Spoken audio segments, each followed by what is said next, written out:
Hello, my name is Rich Burgess and I'm the Deputy Director for the National Institute for Engineering Ethics. And we're going to be talking about some of the methodology and pedagogy behind teaching ethics. Teaching ethics, as it turns out, is deceptively complex. On one hand, all of us have had discussions about ethics throughout our lives, even as children.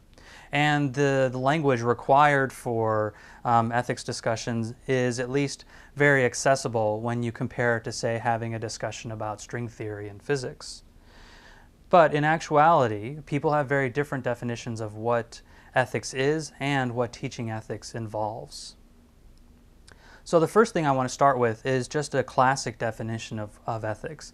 Ethics is sometimes referred to as the science of morals, and this is a very good starting place for us. Ethics is the careful and rigorous examination of our beliefs about things like right and wrong, good and bad, and so on. The study of ethics helps us see the complexity in the world around us, and it provides us with some tools to address that complexity. Now, it's important to make a distinction. We're going to discuss several distinctions. The first one I want to discuss is actually the difference between morality and ethics. People often use the word or term morality to refer to the beliefs that they were taught as children by their family, through their religious institutions, and by society as a whole. This is distinct from ethics, which again is a systematic examination of those beliefs and others. As I've said, teaching ethics can be very complicated, and some important distinctions are helpful to keep in mind when doing this in order to be most effective. First of all, we have to make a distinction between descriptive ethics and prescriptive ethics, or description and prescription. People often confuse these when they're talking and teaching ethics. Description is simply describing what is the case, or what people do believe, whereas prescription is discussing how things ought to be, or what people should do. When we're doing ethics education, we're primarily interested in prescription. That is, genuine ethics education requires that we move beyond description. Descriptive observations do not necessarily nullify the validity of prescriptions. So, for example, my doctor might prescribe that I exercise 5 days a week, 45 minutes each time. The fact that I don't doesn't make the prescription invalid. So too with ethics. If people talk about what we should do and make an observation about the fact that people don't do that, it doesn't necessarily change or undermine the original prescription. Now, another important distinction to keep in mind actually touches on one of the fears that educators have about incorporating ethics into the classroom. There's a fear that in talking about ethics in the classroom, teachers will step on parental territory as far as moral education is concerned. But it's important to recognize that we can discuss ethical issues and principles without necessarily talking about their origins or justification. And the Golden Rule is a great example of this.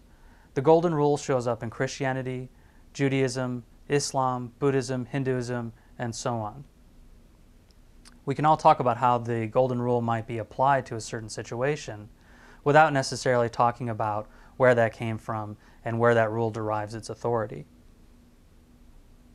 Finally, it's important to keep in mind that there's a difference between being judgmental and making a judgment. And again, this comes up in ethics education.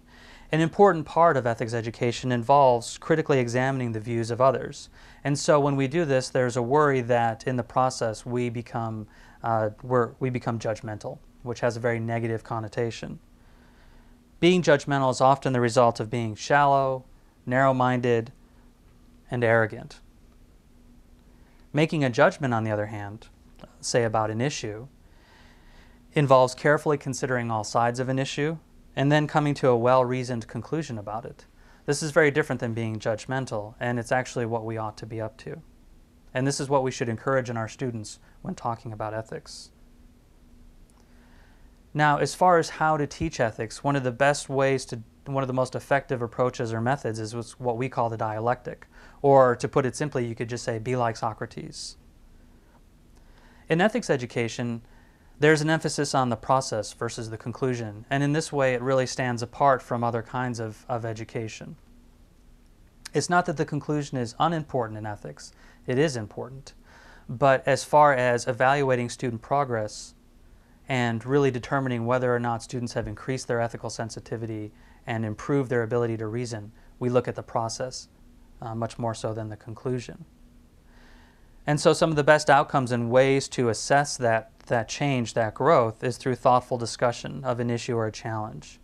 And this discussion is sustained and improved through the use of critical and challenging questions. In other words, the Socratic method. What's important to realize is that it's possible to challenge a student's view without making the student feel like they're being criticized. And again, this comes through using well-formulated, thoughtful questions. Now, as ethics discussions unfold, it's fairly common for students to contradict themselves. And sometimes, maybe even oftentimes, they'll be unaware of this. As it turns out, contradictions are an opportunity for growth. They are an opportunity to improve ethical reasoning.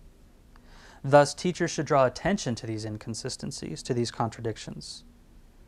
One of the best ways to do this is simply to ask the students if they recognize the inconsistency and if they see any problem with it. And if they do see a problem with it, how would they address it? In the process of talking about ethics, we sometimes develop a sense of uncertainty. It can be a fairly natural result of deep philosophical discussions. But rather than be avoided, this should be embraced. I want to close with a quote by a fairly prominent philosopher that really captures the value of uncertainty. This is from Bertrand Russell in his book, The Problems of Philosophy.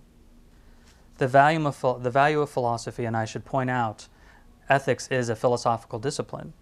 And when we do ethics education, we're doing a kind of philosophical inquiry. The value of philosophy is, in fact, to be sought largely in its very uncertainty. The man who has no tincture of philosophy goes through life imprisoned in the prejudices derived from common sense, from the habitual beliefs of his age or his nation, and from convictions which have grown up in his mind without the cooperation or consent of his deliberate reason. To such a man, the world tends to become definite, finite, obvious. Common objects rouse no questions, and unfamiliar possibilities are contemptuously rejected. So, in fact, the uncertainty that results from some of the discussions is a good thing and can be very valuable for not only the students' growth, but also for the teachers as well. Thank you for your time.